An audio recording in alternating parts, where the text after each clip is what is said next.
Jaya Radha Madhava Jaya Kunja Bihari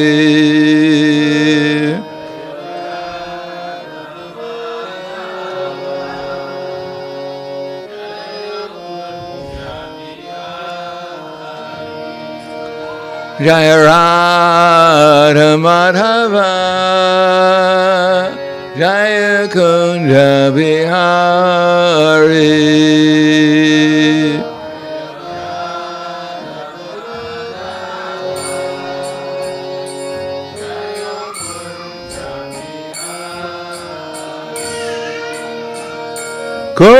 Gopijana Vallabha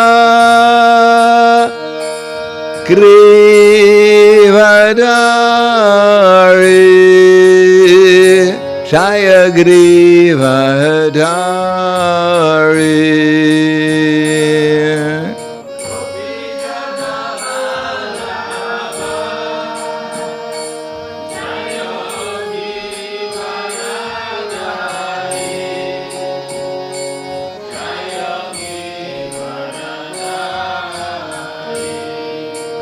Gopijana Vallabha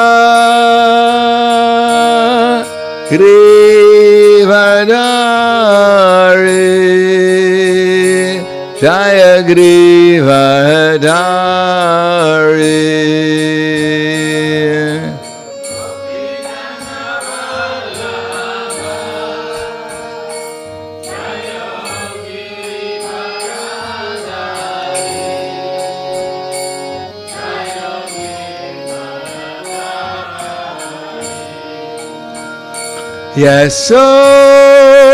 Yasodanandana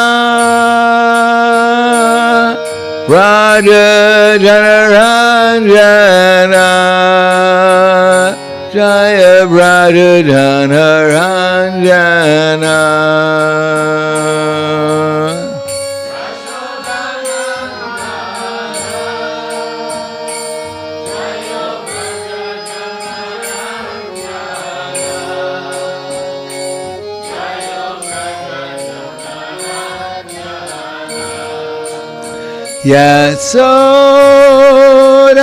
Yasodanandana Raja Janaranjana Jaya Raja Janaranjana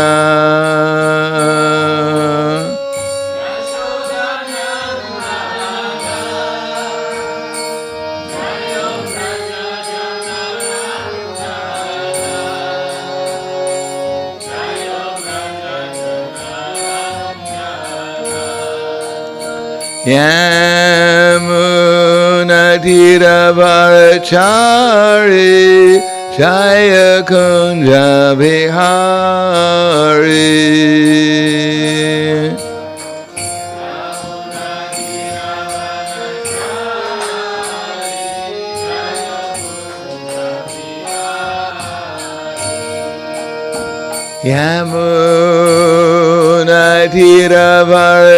Yamunatiravarachari Jaya Kunja Bihari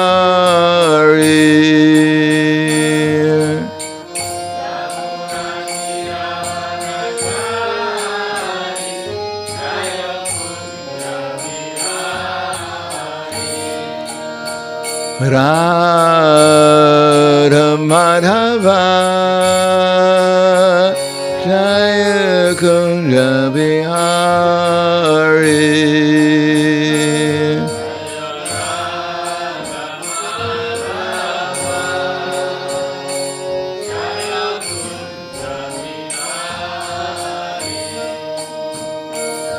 Jaya Radha Madhava Jaya Kunja Bihari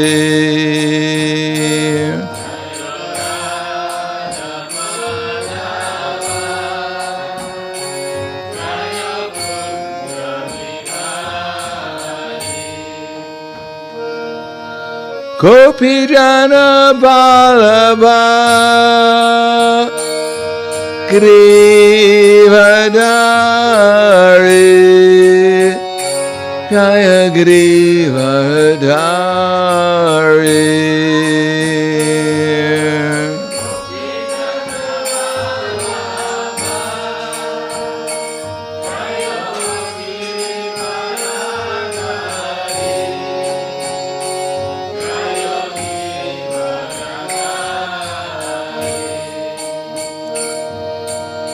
Gopijana Ballabha Girivardhari. Jaya Girivardhari.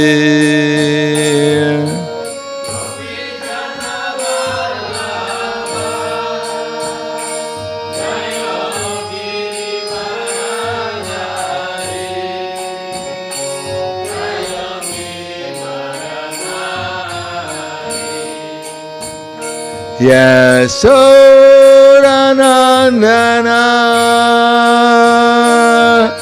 Raja Janaranjana Jaya Raja Janaranjana.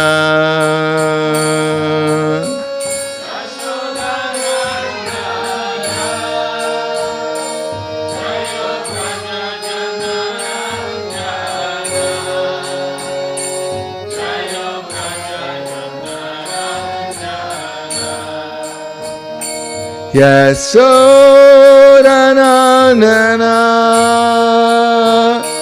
Raja Janaranjana Jaya Raja Janaranjana.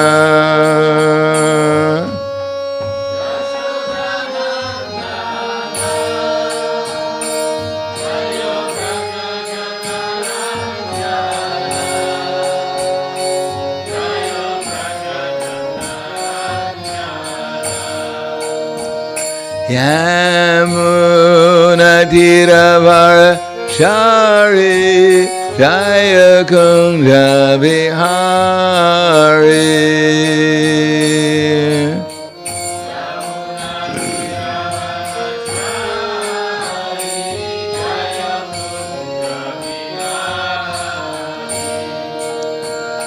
Yamunatiravarshari Jaya Kunja Vihari.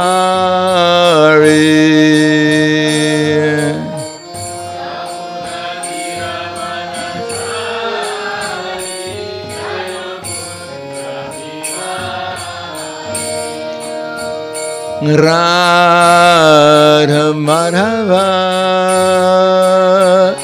Jaya Kunja Vihari.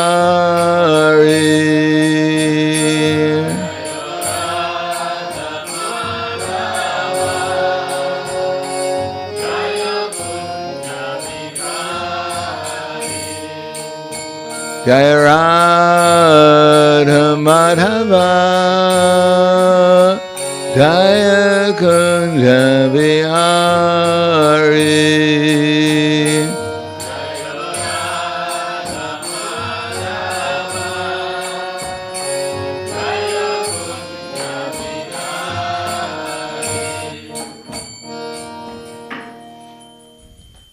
Jayam Vishnupad Paramhangsa Prabhudakacharya Asadhara Satushi Shriman His Divine Grace Shalasi Bhaktivedanta Swami Srila Prabhupada Ki Jai. Gaur Premanande Haribol Slava Zarani Bhaktam Slava Shri Guru Shri Grangi. Namo Vishnu Padaya Krishna Prasthaya Bhutale Srimate Bhaktivedanta Swami Tenamane Namaste Sarasvatundeve Gauravani Bacharane Nirvishesha Srinivadi Paskatyade Siddharane. Om Agana Timirandasya Gananjana Salakaya Chaksur Militam Yena Tasmai Shri Guruve Namaha Shri Chaitanya Manobishtam Stapitam Yena Bhutale Swayam Rupa Kadamayam Tadati Swapadantikam Bandeham Shri Guru Shri Utapadakamalam Shri Gurum Vaishnavam Shah Shri Rupam Sagrajatam Sahagana Raghunatam Vitam Tam Sajivam Sadvaitam Savadutam Prajana Saitam Krishna Chaitanya Devam Shri Radha Krishna Padan Sahagana Lalita Shri Visakans Vitamscha Hey Krishna Karna Sindho Dinabandho Jagatpate Gopesha Gopika Kanta Radha Kanta Namostute Tapta Kanshena Gaurangi Radhe Vrindavaneshwari Prashubhanu Sudha Devi Pranamami Hari Priye Panchakapa Tribhyascha Kripa Sindhu Vyevacha Patiranam Pavanebhyo Vaishnavebhyo Namo Namaha Shri Krishna Chaitanya Pranityananda Shri Advaita Gadadhar Shivasadi Gaur Bhaktivinoda Hare Krishna Krishna Krishna Hare Hare Hare Rama Rama Rama Hare Hare Om Namo Bhagavate Vasudevaya Om Namo Bhagavate Vasudevaya Om Namo Bhagavate Vasudevaya Srimad Bhagavatam, Canto 10, Chapter 2, Prayers by the Demigods, text number 7. Gachan Devi Vrajam Vadre Gopa Gopir Alankritam Rahini Vasudevasya Bharyaste Nanda Gokule Anyascha Kangsa Samvigna Vivareshu Vasantihi Gacha Devi Vrajam Vadre Gopa Gopibir Alankritam Rahini Vasudevasya Paryaste Nanda Gokule Anyascha Kangsa Samvigna Vivareshu Vasantihi.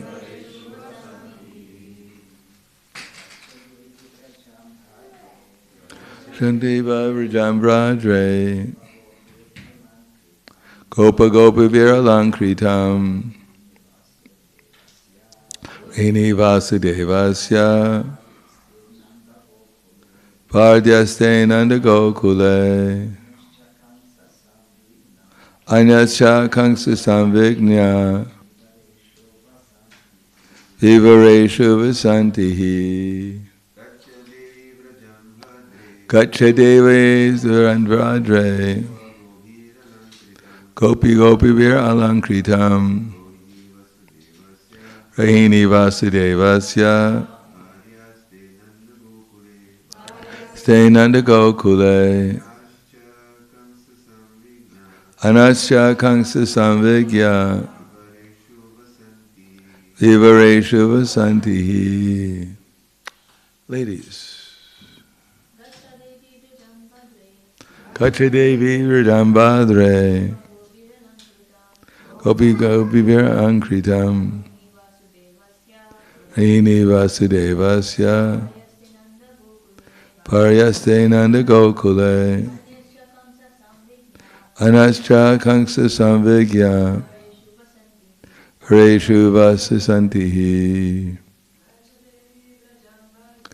Gacha Devi Vrajam Vadre Gopa Gopi Vir Alankritam Rahini Vasudevasya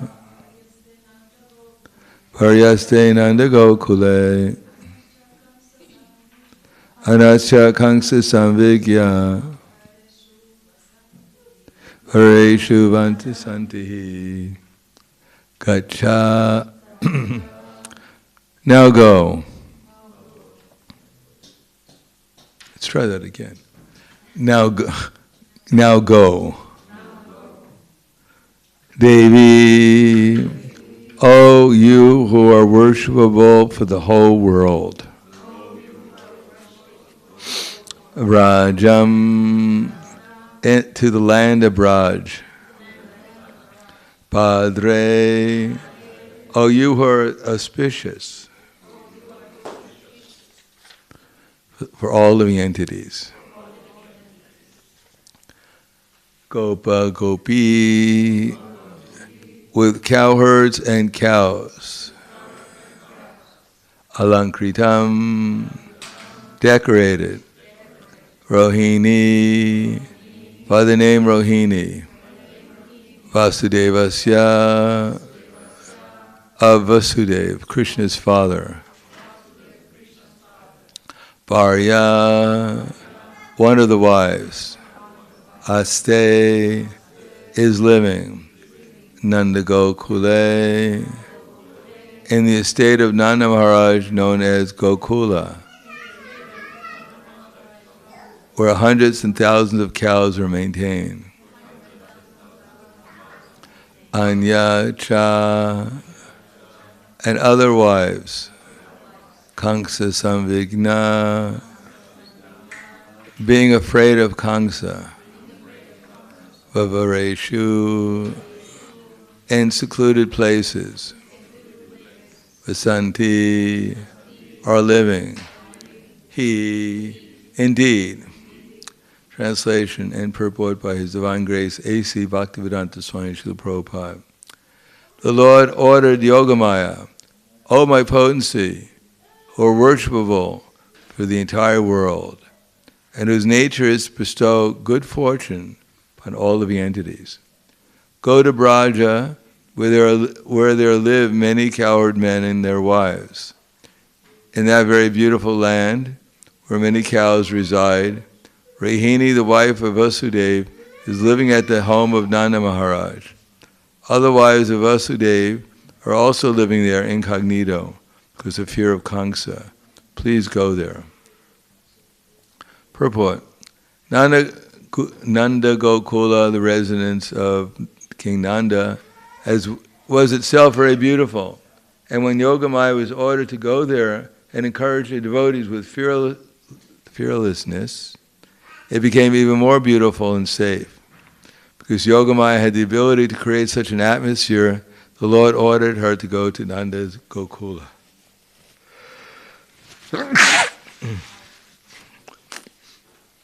Text number 8. Within the womb of Devaki is my partial plenary expansion known as Sankarshan or Shesha. Without difficulty, transfer him into the womb of Rohini. Purport. The first plenary expansion of Krishna is Baladev, also known as Shesha. The Shesha incarnation of the Supreme Personality of Godhead supports the entire universe. And the eternal mother of this incarnation is Mother Rohini. Because I'm going into the womb of Devaki, the Lord told Yogamaya, the Shesha incarnation has already gone there and made suitable arrangements so that I may live there. Now we should enter the womb of Rohini, his eternal mother.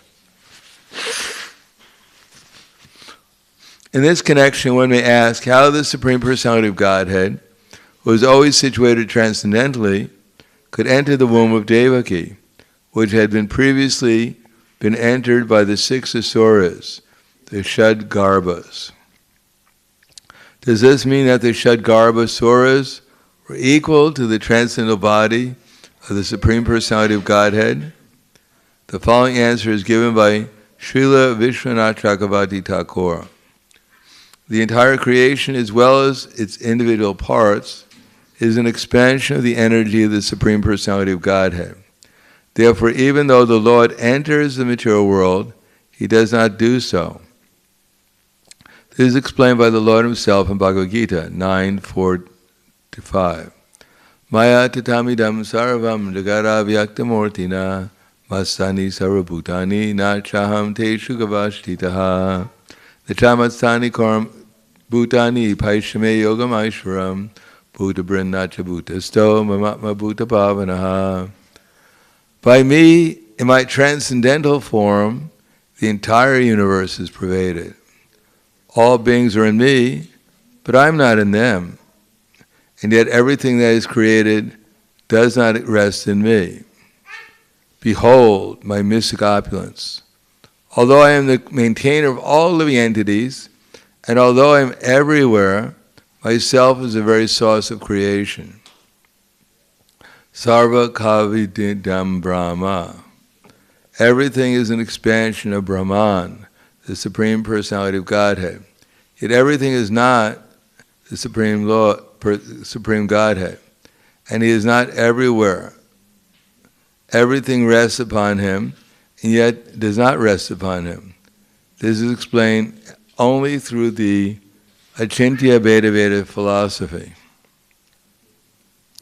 Such truths cannot be understood, however, unless one is a pure devotee.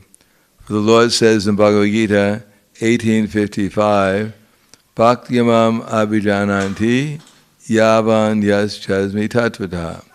One can understand the Supreme Personality as He is only by devotional service. Even though the Lord cannot be understood by ordinary persons, this principle should be understood from the statement of the Shastras.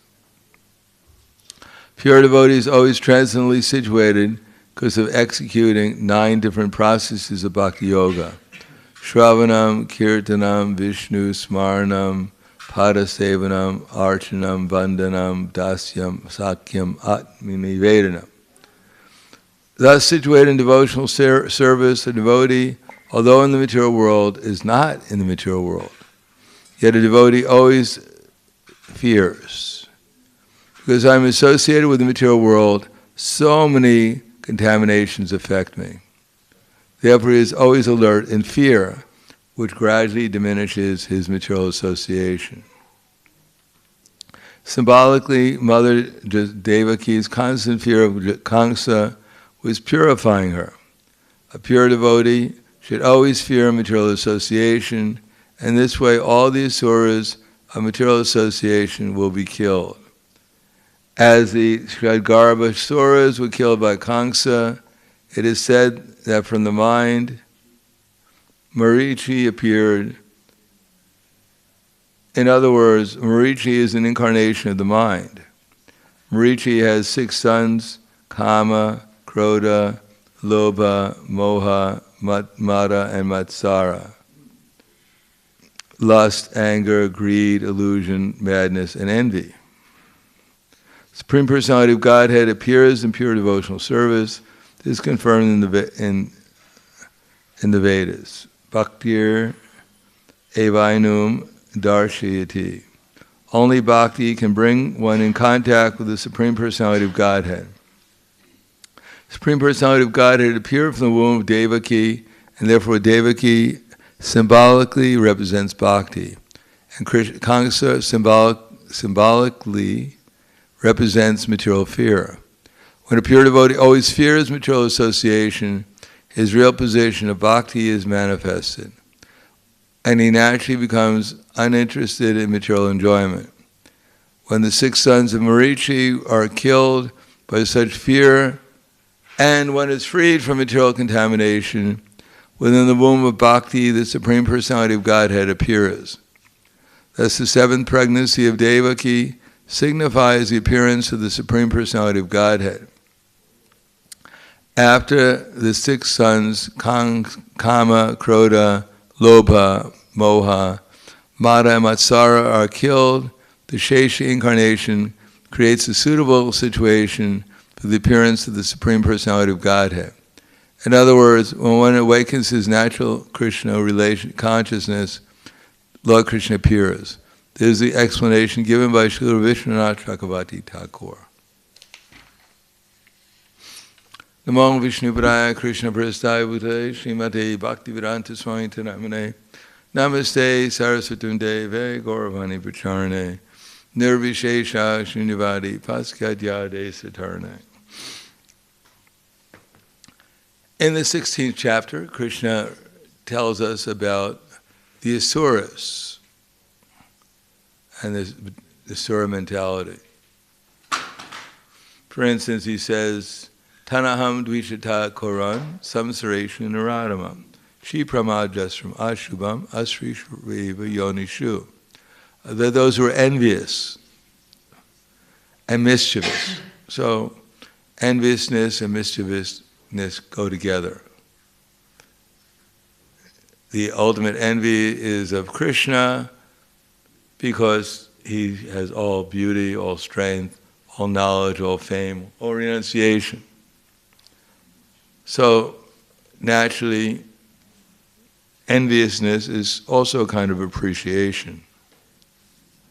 When one sees how great someone is, one may become either appreciative or envious. In any case, enviousness has to be born out of a kind of a perverted appreciation. And what to speak of the Supreme Personality of Godhead, who right now we can't even imagine, because we wouldn't want to imagine how great Krishna is. Because the more we realize how great Krishna is, then the more we have to realize how small we are. But no one came to the material world seeking to become small. Everyone came here to become greater than they actually are. And as long as we want to be something that we're not, something great, then we have to remain here in the material world and birth after birth take different forms and compete with others of similar forms in order to become superior. Even when one becomes a worker ant amidst billions of other ants, one will try to become the best worker ant. Get some kind of special award at the end of the year for the best worker ant. And be happy in that position. Other than that, everyone is seeking after some kind of recognition in the material world, even if it was going to be a recognition for doing something horrible.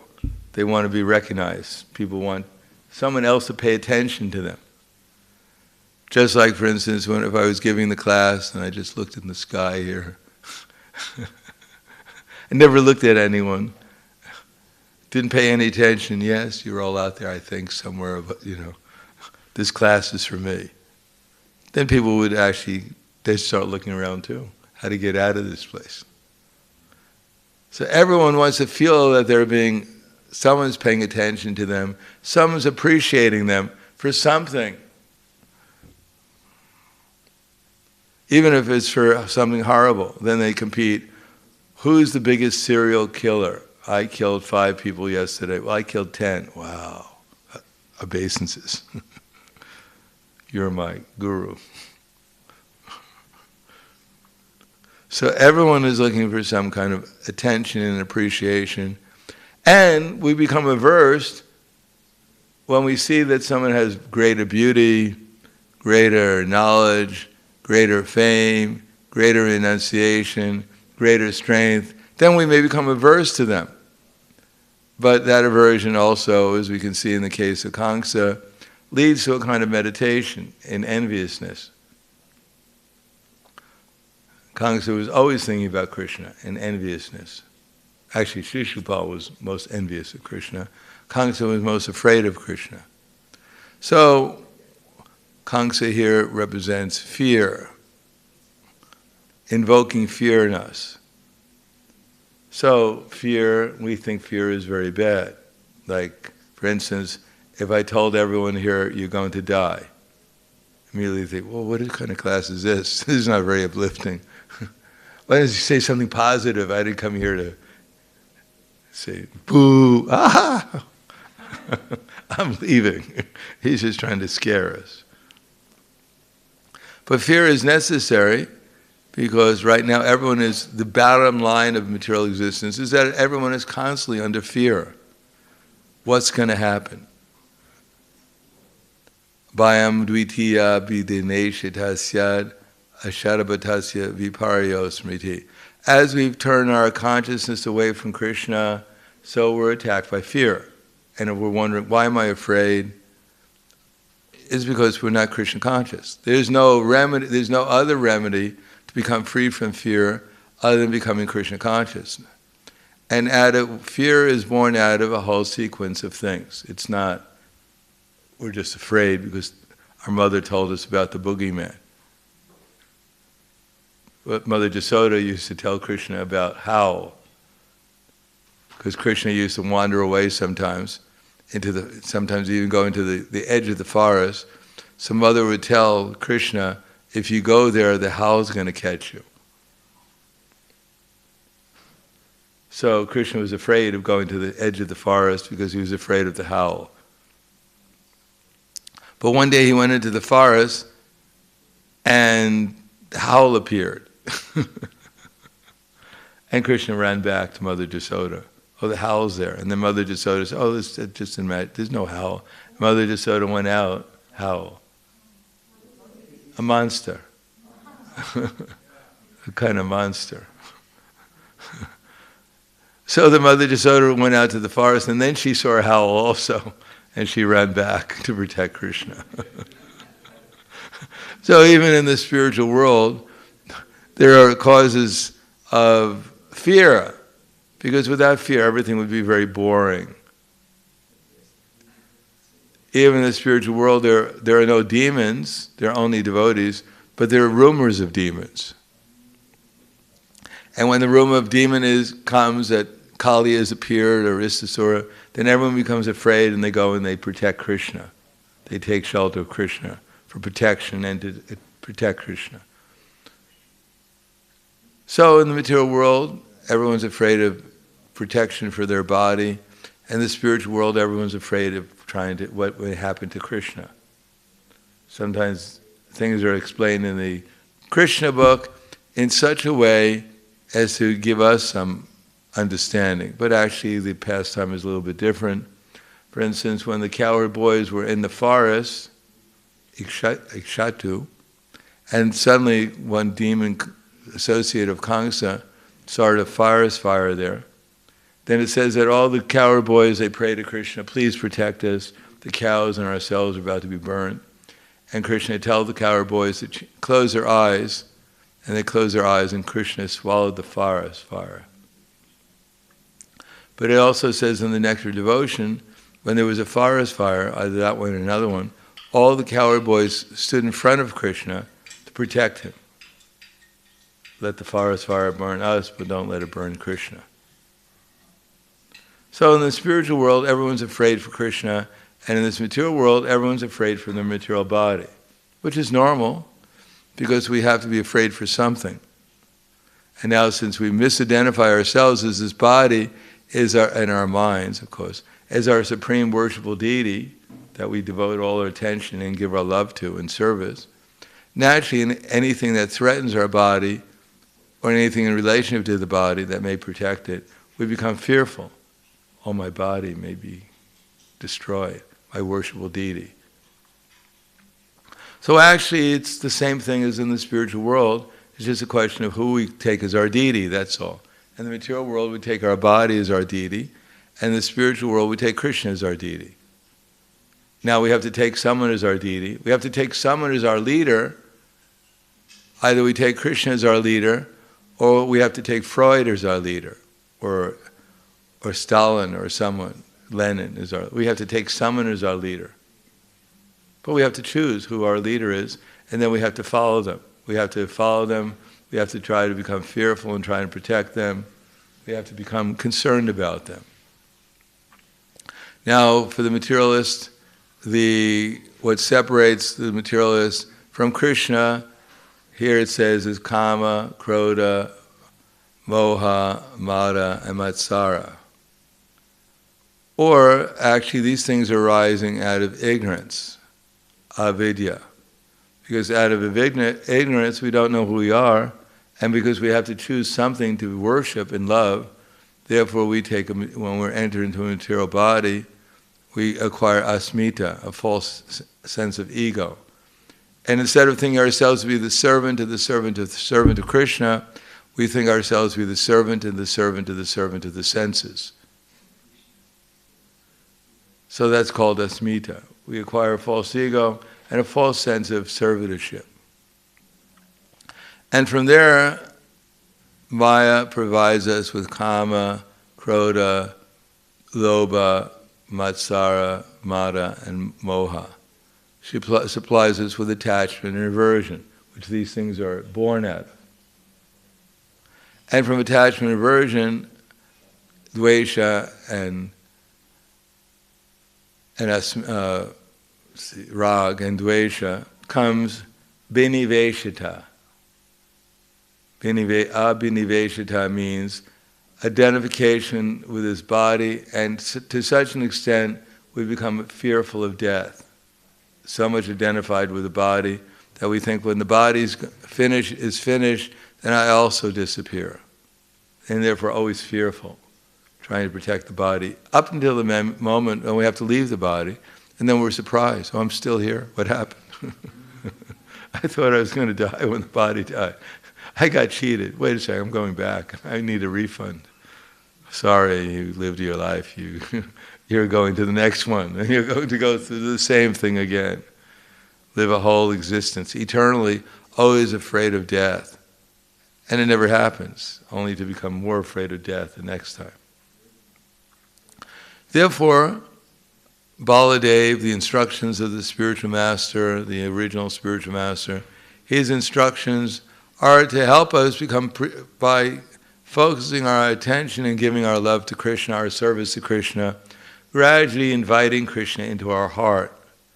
And as Krishna comes into our heart, as the service attitude comes into our heart, first of all, then Yogamaya in the form of bliss, the spiritual atmosphere, enters into our heart, and we feel spiritual ecstasy, and therefore Krishna can actually appear within our memory. Therefore Krishna says, our first business is to hear from Krishna and his representatives about how wonderful Krishna is, how wonderful devotional service is, and how to perform it. Then if we do that, trying to do it steadily and as enthusiastically, because after all, that's within our realm of a possibility. We can do things grudgingly, especially if we have the wrong conception. Oh, I don't want to do this. Why do I have to do it?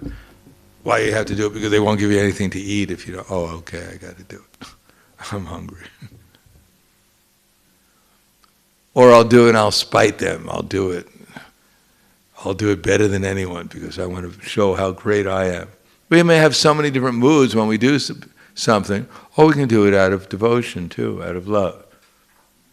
No one's forcing us to be morose. Oh, you got to be morose. Okay, I'm morose. Can't be happy. Okay, I'm sorry. I almost smiled. This is horrible. Please forgive me. I should be morose. I'm just trying to be morose. No, we don't have to be morose. No one's forcing us to be morose. It's just that we're accepting conceptions of life that make us morose. If we thought 5 minutes from now there's going to be a big pizza party and ice cream and samosas and pizza, suddenly our moroseness goes away. Nothing changed, but because we think we're going to have a great opportunity to enjoy, suddenly everything becomes different in our consciousness. And if we think today's a fast day, and we think, oh my God, I'm supposed to suffer. My body, I'm sorry, forgive me. We're going to fast today. No, don't do it. Oh, okay, I won't do it. No one's looking. Thank you, spirit soul. No, the soul, you think, no, body, we're going to purify yourself a little bit more, you're going to become a better instrument for Krishna. Just accept it, tolerate, don't get to be disturbed. So everything depends upon our conception, and that will create our vision, our mood. And we can change, with a change of mood, we can have a change of conception. And with a change of conception, we can have a change of mood also, positive, or whatever we think is appropriate. In any case, having a positive mood doesn't cost any money. It's not that I was too positive today and now I'm broke. I'm too happy. Now I don't know what to do. I must get morose because I got to balance it. No, we can actually be happy all the time if we have the right conception. If we look at someone and we think, oh, he's my enemy, he might kill me, my body. If that's our conception, of course we're going to get disturbed. And we think, well, I'm not this body, and no one's really my enemy, everything is under Krishna's control, then we're not going to be disturbed. So abhiniveshita, if we're absorbed in material consciousness and we have no concept of Krishna consciousness, then naturally we're going to be disturbed all the time. And naturally we're going to have to become under the influence of attachment and aversion. And naturally we'll identify with this false ego. And naturally we'll accept avidya, ignorance, as reality. But if we accept Krishna consciousness, then naturally lust, anger, greed, envy, madness, and illusion, Yogamaya will come and purify us of these false conceptions, false identifications. And the result is that Krishna will come and sit in our heart and we'll become Krishna conscious. But if we are attached to lust, we think lust is very nice, and you add a little greed to it, it even becomes sweeter. And anyone who gets in my way of satisfying my senses, I destroy. And that makes me feel even better, I'm more powerful. And then I cultivate the illusion I'm getting more and more powerful, and I become envious of anyone more powerful than me and seek out to destroy them. And therefore I'm completely everything that comes into my mind is illusory and madness.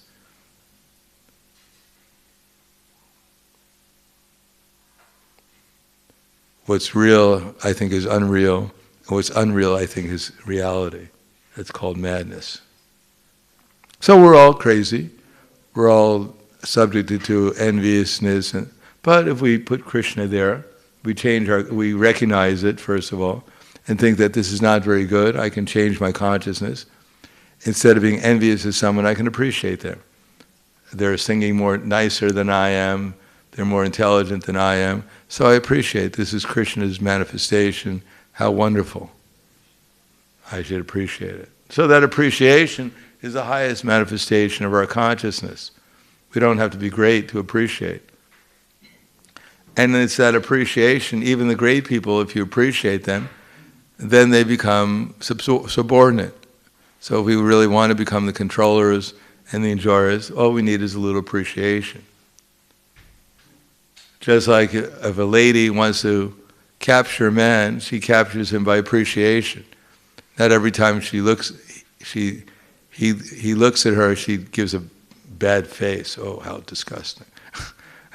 I'm in love with you now.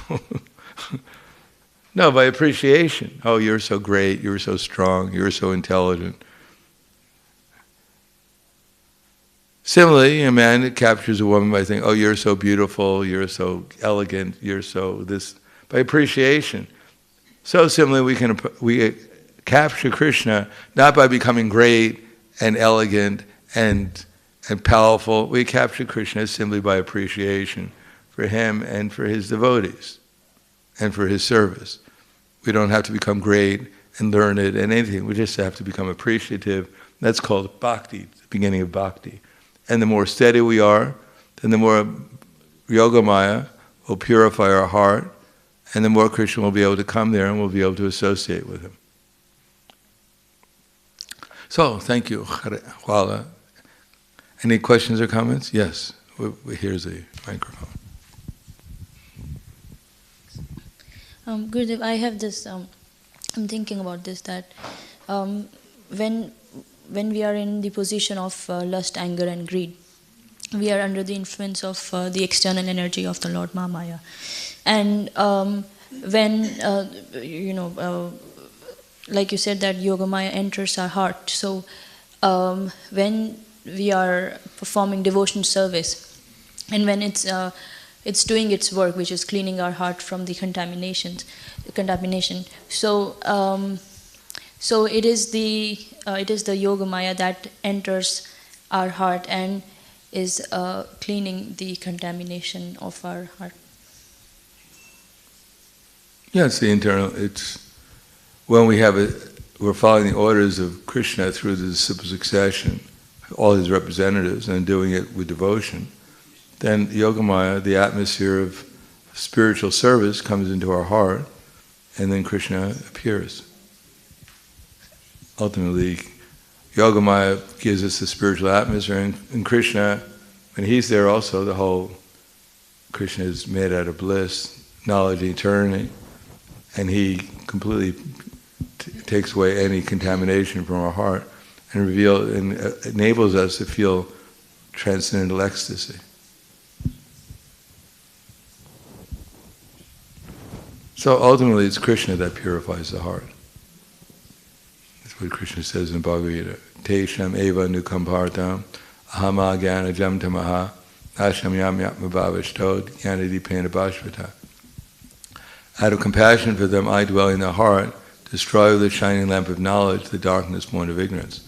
So Yoga Maya can cleanse our heart of this material contaminations, but ultimately the ecstasy of Krishna consciousness is giving that higher taste and ecstasy, which really encourages us to go on with our service to Krishna. So our heart can become pure, completely purified, and Krishna can sit there in our consciousness. Anything else? Yes. Thank you. How we get enthusiasm? By being enthusiastic. By being enthusiastic. How do you become by being enthusiastic? Prabhupada writes in Nectar of Instruction, endeavors performed with intelligence in Krishna consciousness is called enthusiasm. So we add those things together. We use our spiritual intelligence. We do something for Krishna. We add spiritual knowledge and intelligence, how to do it in Krishna consciousness. Endeavors performed with intelligence in Krishna consciousness. So we do something, we do it with intelligence, and we do it in Krishna consciousness. Krishna consciousness means understanding how everything here belongs to Krishna, how everything is under Krishna's control, and that we should do things to please Krishna. That's called Krishna consciousness. Then the result is that Krishna appears and we become enthusiastic. So first we do something for Krishna, we find out what we should do, we find out how to do it, and why we're doing it. It's called Krishna consciousness. We not only do things, we not only find out what to do, that's called knowledge. We know how to do it, that's called with the proper perspective. Then we do it with conviction, that's with the proper values and attitude. And then we do it with skill, lovingly. And then we do it, Krishna appears, and we get enthusiasm. We get the qualities of an ecstatic devotee. So that's very enthusiastic. When Krishna appears to one who has the character of a devotee, who has the same quality as Krishna does, then that ecstasy and happiness, love, makes us very enthusiastic, that experience.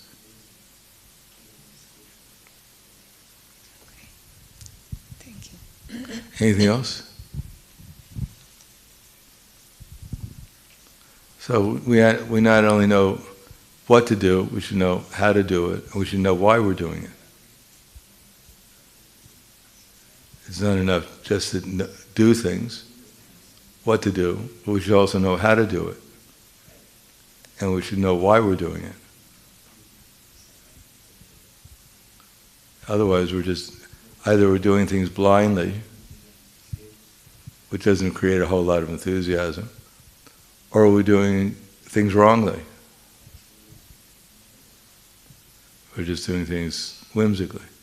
So we should know why we're doing it, we should know what to do and how to do it, and then we'll become Krishna conscious. Krishna will reveal himself to us.